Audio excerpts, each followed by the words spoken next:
the thing. This is not a guy that we're saying, who? Go win me the football. Yo. Please tell me someone's watching. Who is the right guard? That guy in a little coat. Ain't no way. Dude, he's 5 foot, 288 pounds. What? Dude, no, I can't play. Yeah, Cedric Vines is the new mascot of the league. Welcome back. We have weeks 7 and 8 here. If you can tell, I'm a little bit sick. I was also away. That is why there's been so much space between it, last episode and this one. I'm also a little bit behind on episodes, so we are going to cut out a lot of the extra stuff today. We are just getting right into the games, wasting absolutely no time. We're starting with Old Dominion at South Alabama. The Monarchs already down 17-7. That one makes it 24-7. And unfortunately for the Monarch defense, it didn't get any better as the game went on. This was one of those games where the defense did not show up like we wanted them to. Down 31-7 now. Taj Bullock is going to see the wheel route come open, and that was a rainbow. The pot of gold at the end of it is 7 points. Congratulations, ODU, for getting on the board. They get the 2-point conversion as well, cut into the lead a little bit, and then Bullock's going to tuck it and run here to get to 21, make it a little bit more respectable. 48-29 is your final. South Alabama getting a big win there. Coastal Carolina looking to move to 4-3 above 500 on the season, and they're going to have to do so against 1-5 Marshall and London Humphreys. One of your top 2 front runners for the Heisman Trophy got on the board quickly, started off our scoring right, and then they would add another touchdown to go up 14-0. Now 14-7 halfway through the second quarter. There's another Humphreys touchdown to extend the lead to 14. And then Achilles Smith Jr. is going to find Humphreys again, and you can't even give him a little bit of space. That is now 3 touchdowns in the first half. 49-17. Dude had himself a day at the office. Louisiana looking to get to 500, 2-3 on the season, having to do so against a decent JMU team. That touchdown right there gives them the lead. And now the defense doing their part. That is an INT. Not sure where he was trying to throw it there. And we're taking this one all the way back inside the 5. It's like taking candy from a baby. Next play, that is a touchdown for the Cajuns. We are raging in Lafayette right now, up 21-7. Defense gets the ball back, fourth quarter. Little quick out to the tight end on 3rd and 3. That's a big win for Louisiana to keep them in the Sun Belt race early in the conference season. Buffalo taking on Akron, up 3-0 late in the first quarter. But the Zips find the end zone on that zipped pass right there. 7-3 now. Akron, ball again. Defense gets a stop. And this is just poor tackling. Yeah, I mean, I don't think I have to explain myself there. I use the word atrocious a lot. That was atrocious. On the punt return, though, can we get some special teams magic to cut back? Oh, that was beautiful. Hey, Picasso, paint me a masterpiece. That is what that was right there. We got ourselves a 4-point ball game now as we enter the fourth quarter. 3rd and 21. This would be a great time for the Buffalo defense to get a stop. Instead, the cornerback is going to trip on a little pebble on the field. I don't know if you saw it, but it was pretty big. 35-15 after a pick 6 as well in the fourth quarter. Tough day at the office for Buffalo. Ohio taking on UMass. No Coach Cause in this game. So yes, UMass is undefeated and getting on the board here with that touchdown right there, slipping it right past the safety. But he was out of the country on a field trip, quote unquote, saying that he had to suffice some craving. Not sure what he was talking about there. And without cause, the defense did not have its usual stuff. Ohio getting on the board with the jet sweep there and then coming right back at him over the middle on the dig. That is 21-7. Now 21-14 as the Ohio defense is a little all or nothing, as we know. They're going to be nothing on this one. That is now tied at 21. The team on the offensive side of the ball is playing pretty well, but Obviously, the defense, given this touchdown right here, not so well themselves. They would lose by 21. Yeah, 77-56. You're reading that correctly. That's got some big MAC title implications. Another team in the running for the MAC title is the Toledo Rockets. And Maddox Madsen going to show off the arm on that throw right there, falling away with pressure in his face. Now up 28-0 on P. Rizzi's Bowling Green Falcons in the Battle of I-75. Forgot to mention that this is a rivalry game. Yeah, that was right before the half. Just trying to get something going. And the defense of Toledo swarms, makes a play. And unfortunately, it's not over for Bowling Green. That ball is out. It's scooped and it's scored 42-0 now at halftime. I feel so bad for this Bowling Green team. P. Rizzi is doing everything he can. And you see stuff like this and it's like, yeah, this guy can be the man for the job. But they do lose 70-7. That was their only touchdown of the game. Moving on to the Conference USA, Delaware taking on Liberty down 7-0, but finding the end zone right there. Undefeated so far in conference, albeit only one game. Kelsey, this guy has been a dog. Redshirt freshman Mason Kelsey. You need to learn the name because he is going to take Delaware to the mountaintop at some point in his career. Maybe this year. It may not be this year. But this guy is the real... Whoa, what in the world was that? Oh, my God. Whew. Sorry, I lost a train of thought there. Let's go back to our regularly scheduled programming of Mason Kelsey using his legs to find the end zone. But Liberty just would not go away. They're like that pesky fly that you just can't get rid of. He keeps trying to swat, and you're just missing. You're missing that knockout blow to the point where they're even up. But eventually, they settle and yet land that kill shot, and that's what this touchdown was right there. 28-24. Delaware undefeated, still in conference. Hey, look at these two teams have played 2 times already. Once was game of the year in Murfreesboro last year, and they played again in Conference USA Championship game on this field in which Middle Tennessee State won. This one again lived up to the hype. The first touchdown for Middle Tennessee to go up 14, and then on the ensuing kickoff, the kick return touchdown to get it back to 7, and then they get a 4th down stop and tie this thing back up at 21.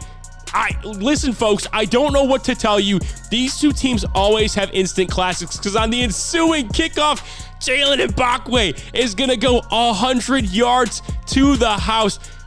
Ladies and gentlemen, I don't know if you understand that you are watching one of the greatest budding rivalries in all of college football.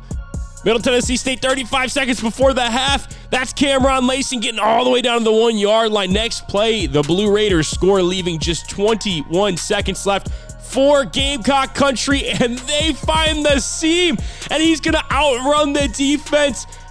I cannot take these games. They make my heart race.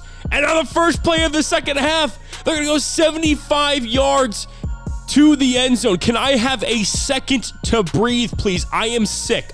I cannot keep up. 4th and 2 on the next Blue Raider possession, and that ball is batted away. Jacksonville State gets it right back, and they are going to take the lead on this play right here. Just a little dump out to the wide receiver, a bad angle by the safety, a little swerve, and this is Jacksonville State's first lead of the game. 4th and inches, Middle Tennessee State going for it from their own 35-yard line. They need to pick this up, but they're going to pick up much more than just the first down. Jaden Krettel finding this seam, and he's going to outrun the defense, tying this thing up at 42. But if you thought this thing was over, you were sorely mistaken. Fullback dive for the touchdown, 49-42. A minute 21 left. Middle Tennessee State finding anything they can. This time it's Tavion Galloway up the seam. They're going to go for 2 here. Not sure why. Maybe it's because their defense can't stop anybody, but it's dropped. Are you kidding me? The onside kick is recovered by Jacksonville State. They just have to run the clock out. Middle Tennessee State still has all 3 of their timeouts. Instead, Jane Davis is going to line up a big throw. This one is picked off by Coy Parrish. Are you kidding me right now? Driving back down the field is Middle Tennessee State. They just have to get into field goal range now. He's going to look for Tavion Galloway again, but that ball is picked off. Jacksonville State does it again in the final seconds. I cannot believe the results these games have produced. Okay, give me a second to breathe. Western Kentucky That's a touchdown right there. Good run. They're up 14-7 in Louisiana Tech now, and the defense is going to combust internally and give up a wide open touchdown, and it's going to tie this thing up at 14. Still catching my breath a little bit. Sorry, guys. That's KD Hutchinson with the ball, and he's going to score right before the half because he's KD Hutchinson. All he does is find the end zone. But Louisiana Tech is going to drive back down the field, and the Western Kentucky defense is going to allow it to happen, and they're going to find the end zone before the break as well. So we went into halftime tied up at 21. Western Kentucky did kick a field goal out of the break, and then it was KD Hutchinson again. When this guy touches the ball, good things happen. This time, it's on a punt return, and look at what KD Hutchinson does. He makes the punter forget how geometry works and how you should not take an angle outside of the player. He's got some like magnetic movement abilities that I think are pretty cool, and he's gonna find the end zone again. I think this is like his 18th touchdown of the game, and Western Kentucky's gonna win 46-28, keeping themselves in the Conference USA title race. This one's gonna be fun. I'm telling you right now, it's gonna come down to the wire. There's a lot of PvP games that we still gotta play. Missouri State playing Sam Houston. They're down 17-7, but it's not gonna matter because the defense, internal combustion, I think we talked about in the last game, that might be worse than internal combustion. Now they're down 17 points. They can score some points too. That's an end zone that they found right there. Now down 14, but they're not done yet. That's a good run right there up the middle. Good blocking. That's a 7-point ball game now. Let's keep this thing going, defense. Come on, let's get a stop here. Now down 31-24. Okay, where are we? I mean, this is not Epstein Island. Why was nobody there? I don't understand. Okay, let's go to the Mountain West. Now San Jose State, Boise State, Raleigh Brown. This guy is a freak of nature. He is basically the best running back in the country if you track everything but yards. I know that sounds weird, but just roll with me on that one. Boise State does have the answer, though. They're down 28-21. But come on, you think the Bananas aren't going to have an answer of their own, and it's Raleigh Brown? Because of course it is. Who else would it be? There's nobody else good on this team, according to Coach Crowley. That is something that he has said on the record, by the way. Behind the power of Cedric Vines, who is my Heisman Trophy winner, they take advantage of this defense in ways that are probably illegal. But it's okay, because McCoy's going to find his white guy coming out of the slot on the whip route to win 42-35. That's a nice little win there for the Spartans. You beat the high and mighty Cedric Vines. I hope we get to see Cedric Vines more. A little tease maybe for the rest of this video. I don't know, maybe. Colorado State taking on Fresno State in some Mountain West action. The Bulldogs trying to get some revenge for a loss last year that was, as Coach Sonnenberger said, running up the score. Not sure what he meant by that, but the defense certainly didn't show up today. That is another touchdown right there. And I think we're going to tack on one more for good measure. How is this for running up this score? I believe they score 60 points in this game. Yeah, I don't know if they're working on defense a ton at the Fresno State practices based off of this one. Let's talk about the Nevada Wolfpack now taking on the Utah State Aggies. So this is Coach Eric Taylor versus Coach Hey, Would You Blow Me? No, I would not. And it's the Aggies getting on the board first with a little dump off to the running back there. We know the Nevada team loves to run the football, and they get the edge so clean. That is a picture-perfect off-tackle run right there. Utah State is 2-4 on this season. Nevada is 2-3, so the Wolfpack could get back to 500, although I don't think the defense knew that was a possibility with the way they played. That touchdown right there was about as easy as can be, and that Burt Emanuel Jr. is going to make this defense look like a bunch of fifth graders riding the short bus. I will let you interpret what I meant by that. 21-7 now, and man, this defense sure is something, if you know what I mean, because that was about as easy and complicated as it gets.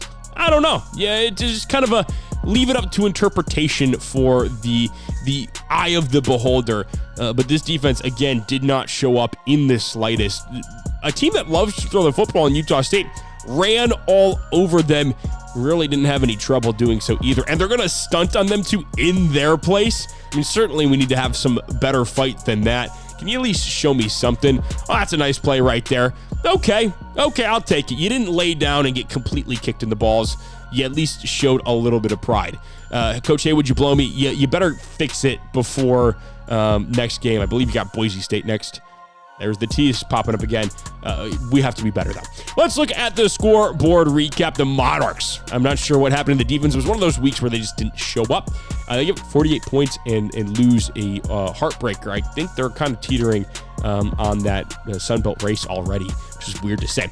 Coastal Carolina getting a nice win. Normally, these are games that they lose to teams with one win on the season, so it's nice to see them getting the win column on that one. And then Louisiana, big win. Not going to quit anymore, baby. That's how it's done. Let's go over to the MAC, Ohio, running up the score on UMass. What's new there? Toledo running up the score on Bowling Green. What's new there?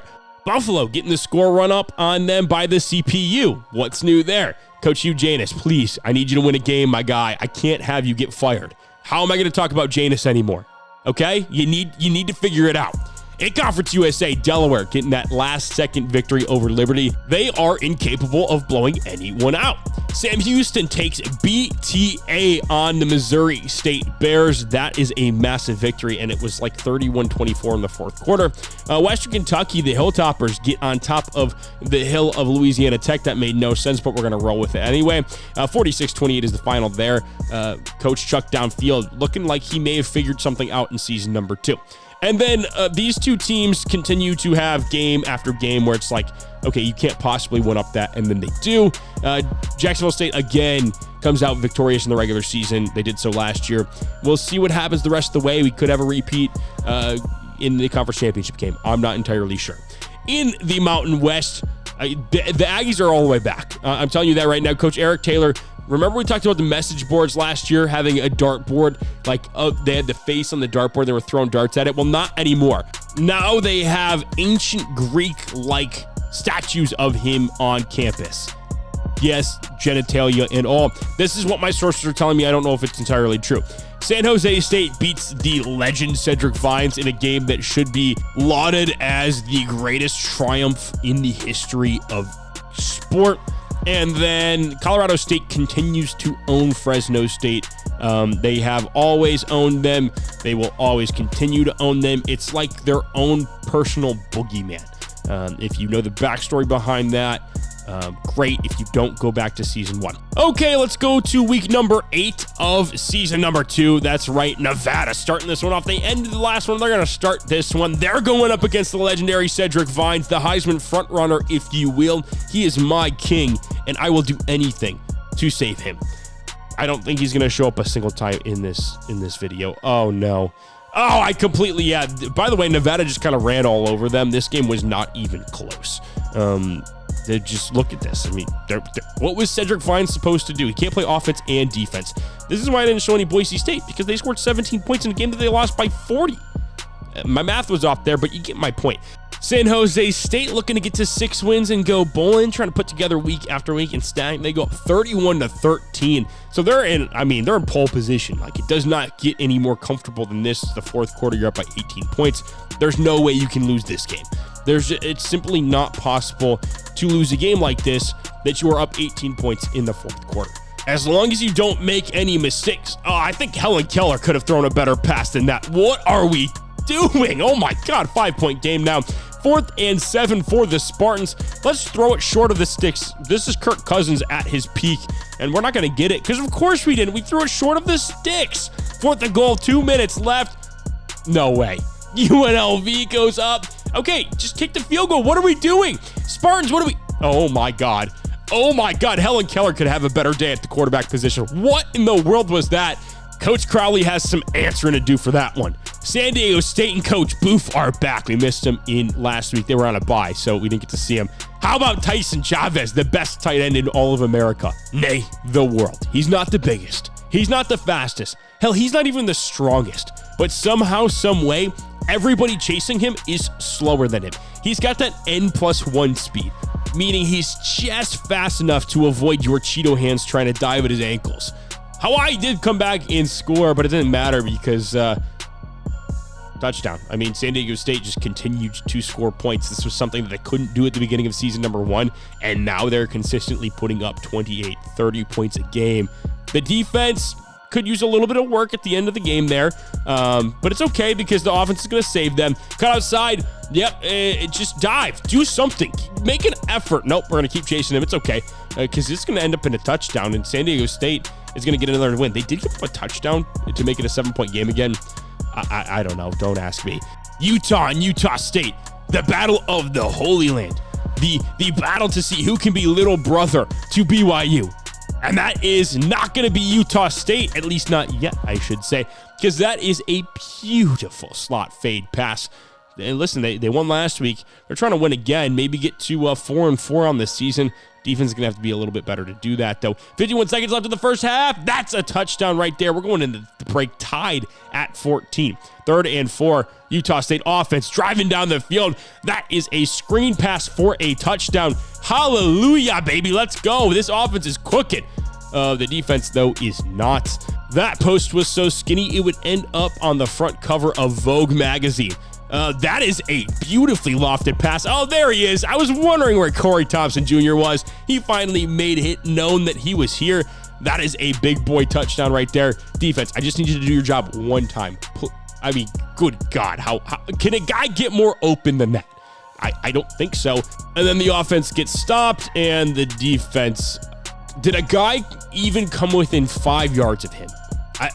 Is there a more disappointing display of effort and execution than that right there? Because I don't know. Oh, what are we doing? Oh, what a bad pass. That gets picked off. Utah wins. They're BYU's little brother. Utah State.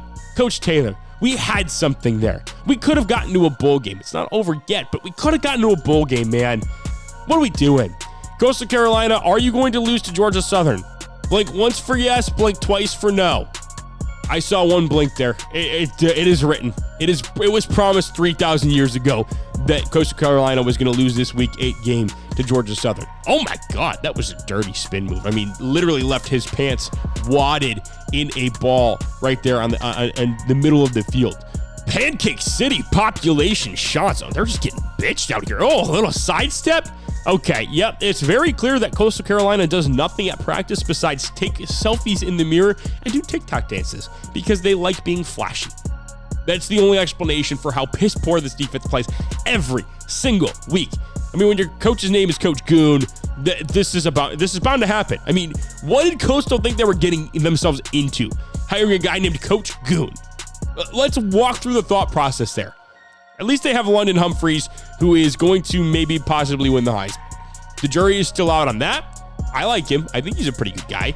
And I think Coastal doesn't run the score up too much. I mean, their defense is not good enough to run up the score. Let's be completely honest. They get the lead there.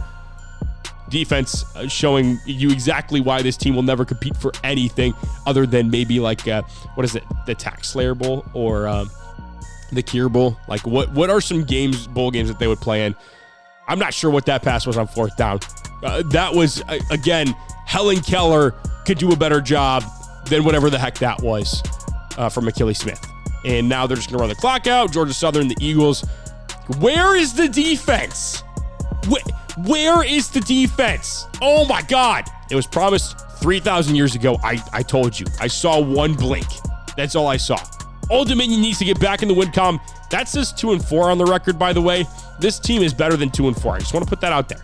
Okay? This team is better than 2-4. They need this win. Arkansas State is a good team, though, so it's not going to be easy. I mean, they do get out to a 24-14 lead here, and Taj Bullock is going to rip one over the middle of the field. And Long Legs is going to outrun the defense. I'm not sure his name, so I'm just going to call him Long Legs. 45-20 is your final. Monarchs back on top. Rain on, baby. I think that's what it is. I think that's what head coach Noah Cabin keeps saying.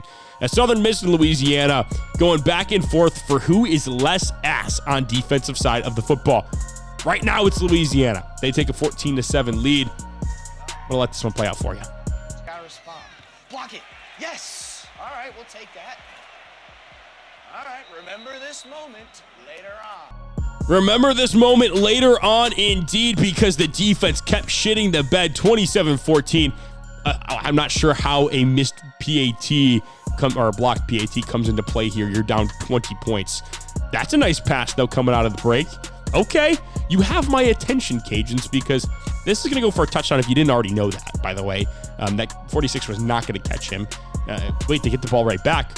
Hold on a second. 13-point ball game. Do some calculations here. They could get this within 6 points and then be within a score of a touchdown of a win. Okay, hold on. Okay, but the defense, I mean, 4th and goal, they're not going to get the stop here, right? Certainly they're not going to get, they never come up when they need them to. Yep, that's exactly what I expected. A little dolphin dive from your defensive end when the quarterback is trying to break free of the pocket is always nice. The offense comes back down the field and scores, though, so we're back to a 6-point game again. They could win this ball game. Defense. That ball's on the ground. Ball. Louisiana recovers. Lunch Winfield, be a hero. Be my savior. Please, Lunch. Please. Lunchtime. Please, lunchtime. Please.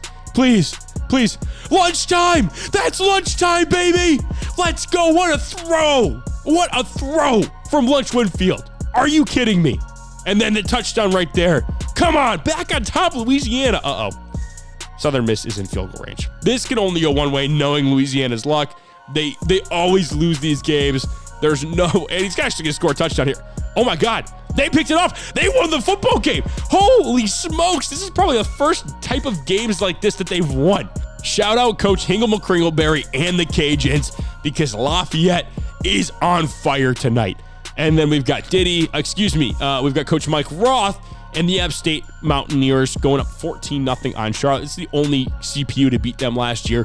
You knew they were going to have a little salt that they were gonna put on the wounds today, because listen, they had a sour taste in their mouth. They don't always have a sour taste in their mouth. In fact, they actually put sour tastes in other teams' mouths more often than not. And so they were going to run it up a little bit. They put up 49 points on them, held them to 3. Really just kicked their ass. I mean, that was a full-fledged ass whooping that we just saw take place in Boone. Western Kentucky, Missouri State. We've got Coach Chuck downfield. We've got Coach Dustin Wagner, and we've got a tie ball game at 7 apiece. As long as there's no pick sixes, okay, I just don't even know what to say here. Like, what do you want me to say? I said as long as there's no pick sixes, not give me more pick sixes. Okay, whatever. 14-7 lead now for the Hilltoppers. Find the tight end on the drag, and he's wide open. Do a little dance in the end zone, why don't you? You're up 21-7 now. But the Missouri State offense was here to stay. I mean, check out this throw. We're just doing that for style points. There is no other reason to make that kind of throw than to show off for your girlfriend or boyfriend. I don't know. I don't judge in the stands. Okay, that safety, though, should have neither a boyfriend or a girlfriend, because what the hell was that coverage? I genuinely don't understand. And he got outran by a tight end to the end zone. So 28-14. Oh, okay. So we just forget how to hold on the football. Whatever. 77-28 is your final. And Western Kentucky staying atop those Conference USA rankings. Just keep an eye on that for a second. Now, Delaware undefeated in Conference USA. They're up 41-24. Now 41-31 after the defense decides that they aren't going to make a play at the goal line there. The offense decides they don't want to do anything with it, give it back to FIU, and the defense decides, hey, we're always in close games. Let's make it close again. I don't understand how this team cannot blow out anyone else. Like, it is always close games against every team they play. Okay, so get back on top. Let's win this game by double digits, please. You're up by 10, 48-38. Please just end it. Defense, make a play, force them to a field goal or something and score. Okay. I mean, I can't keep doing this. It's a 3-point ball game, 4th and 7. Pick this up, score a touchdown, end it. Please, thank you. Are you kidding me? I'm at a loss for words. I just genuinely don't understand how this keeps happening every single week. It's like that was picked off. Are you kidding me? Are you serious right now? No way. And they're going to make the field goal, aren't they? Maybe? Yeah, no, they made the field goal. Yeah, this was 41-24 not too long ago. Now it's 48-48.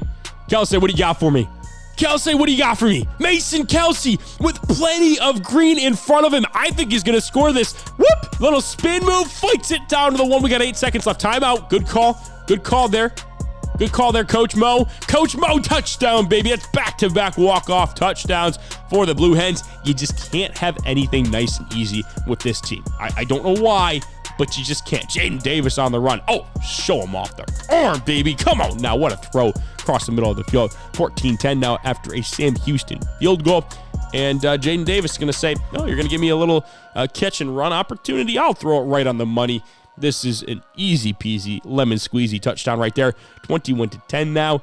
And right before the break, they get the ball back again. 4th and goal. Why not go for it? What more could you have to lose? I'm not sure what happened there. That ball was clearly not meant for him. Okay, Sam Houston finally scores a touchdown to cut this lead. And then Jacksonville State says, Gamecock it up, baby. Let's put Cox up in the air.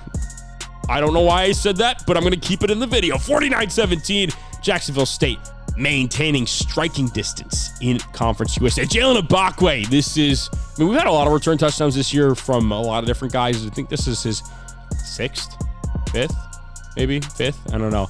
But that was relatively easy for him. 7-0 now. Defense gets a stop. Offense gets the ball back for Middle Tennessee State. Tyquan Yates to the outside. That was easy as well. Now we're up 21-7. Kennesaw State finally finds the end zone.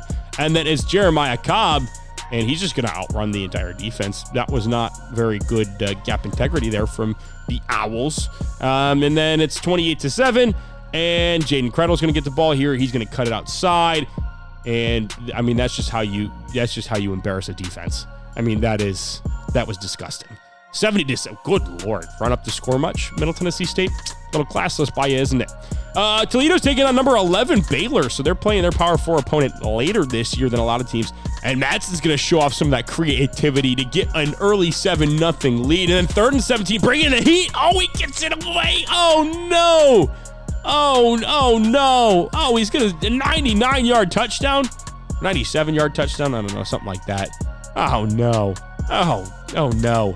7-7 ball game. Oh, no, I'm going to keep saying it. I don't know why, but I'm going to keep saying it. Touchdown Rockets, 14-7.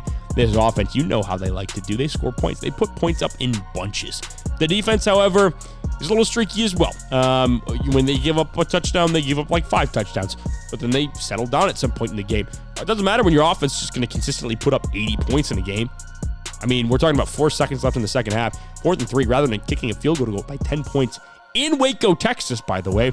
We're going to roll out of the pocket and throw a seed into traffic. And it comes down with the catch. It's Toledo, baby. That's what we do here. It is what happens here. And Baylor is just going to dance in the pocket, and they're going to fight. I mean, no pass rush. No pass rush, but 28-21. That's nice. But Baylor has no defense. That's Carl Gastineau, the freshman. Hey, I know him. He's a 4-star. 49-21. How did we get there? Again, this offense just somehow scores a lot of points every single time. Bowling Green tied with Central Michigan 3-3, but not for long. That is a touchdown by the Chippewas. They get another touchdown to go up 17-3. Does Bowling Green know that they have a game today? Because it seems like they do not. I know this DB is going to pick this ball off, though. Actually, he's just going to get embarrassed in the end zone. So this is me talking to that DB after the game. All right, son, you're an abomination of this program. I'm going to need you to turn in your jersey, your helmet, and your shoulder pads, and I never want to see you on this campus again. Sorry about it. That is another score right there. Easy money for the Central Michigan Chippewas to get a W, 38-3.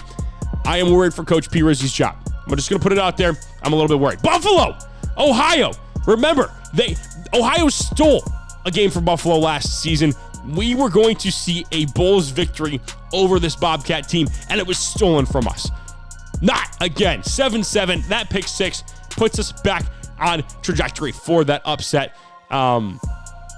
Yeah, I don't think the Buffalo defense knew that we wanted to right the wrongs of last year, because that was a pitiful effort, if I have to be honest. And okay, maybe the offense didn't either. I thought we were on the same page here with righting the wrongs, but I guess the memo was not sent out to the actual team. Maybe it was just me that wanted to right the wrongs.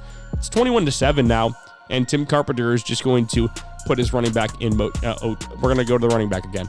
Does that say 98? I think I'm going to throw up. That is just disgusting. That looks like Diddy. I'm just going to say it. That looks like Diddy. Let's go to the scoreboard recap. UNLV pulling off this stunning upset of San Jose State. I'm just not really sure what else to say other than Coach Crowley needs to be investigated for point shaving and gambling and every other gambling-related lawsuit crime thing in the book. Mumbo jumbo, but you got my drift. I know you did. Utah State loses a heartbreaker to Utah. They're just not good enough quite yet to compete against the big boys in Utah. But I think we may be there one day soon. We'll just have to wait and see. Nevada bouncing back in a big way, putting belt to ass on Boise State, 48-17. They ran all over them. And San Diego State and the Slug getting a win over Hawaii, 35-28. Yeah, that was a big boy win right there. And I think they're going to be in a pretty good spot to be the #1 seed in the Mountain West here at the end of the season. Not like that really matters. Going over to the Sun Belt, Louisiana finally wins one that they probably shouldn't have. Feels good to be on this side of the coin, doesn't it, Raging Cajuns? I'm sorry, I did it again. I'm sorry. Coach Mike Roth and App State beat Charlotte and Coach Tim Albin, so thank you for doing that. He needed to be put in his place. I'm just going to say it because nobody else will. Old Dominion gets back in the win column against Arkansas State. Maybe Arkansas State isn't so good of a team. That is now 2 losses back-to-back for them. So maybe I overestimated their abilities. And then Coastal Carolina. This is more like what we want to see from the Chants. Losing games that they probably shouldn't. Winning games that maybe, they probably should. Let's be honest. They should probably win the games that they do. I don't know if they should lose a lot of these games. And they got embarrassed too, lost by 21. It's always fun. Western Kentucky, big win over Missouri State, 77-28. Coach Wagner still has not beaten a user yet in Conference USA action. Jacksonville State parlaying last week's win into a big win this week over Sam Houston. Delaware refusing to blow out FIU. I don't know if it's for a confidence thing for the Panthers or whatnot, but they do end up winning the game, so applause there to Coach Mo Shiesty for getting his boys ready for those tight games. And then Middle Tennessee State showing absolutely no remorse after the loss last week, winning 70-7 and 1,000% running up the score and stat padding. It's just disgusting and disgraceful. Bowling Green scores 3 points. I feel like we've done this quite a bit with them. Not too many touchdowns there. Toledo, 49-21 over the Baylor Bears, the 11th ranked Baylor Bears, mind you. That'll certainly vault them into the top 25. And listen, man, I'm not saying this team is for sure going to win anything, but I would not bet against them with the way that offense is playing. And then the game of all games that we must talk about, where is the decency? Where is the sportsmanship? 98 points on Unk? On Unk? What are we doing? I mean, that was disgraceful. That was disrespectful. I'm trying to think of any more adjectives I want to throw out there to really show how angry I am. Run amok. Just throw out all the Stephen A ones. No, but I mean, let's be honest here. What was that? What was that? 98 points. You were already, do you want to win by 100? Give me a break. We need to be better as a society. We can't be allowing that. But that is your scoreboard recap for week 8. And that is it for episode 4? Yes, episode 4 of season 2 of the league. We have a couple more. Next episode, I will go more in depth on standings and where we sit in terms of who is in the front runner position to play in their conference title games and who is going to make it to the college football playoff, because it looks like, I'm just going to put this out there right now. I'm not going to show you anything. You're going to have to be patient on this one. It looks like we may have 1, 2, 3, 4, 5, 6, 7, 8, 9, 10, 11, or 12 representatives from the league in the college football playoff. But you're just going to have to wait and watch to see, okay? Promise me that you'll watch. Thank you. I really appreciate it. That is all I have for you guys today. Thank you all so much for watching. Hope you enjoyed. Catch you on the flip. See ya.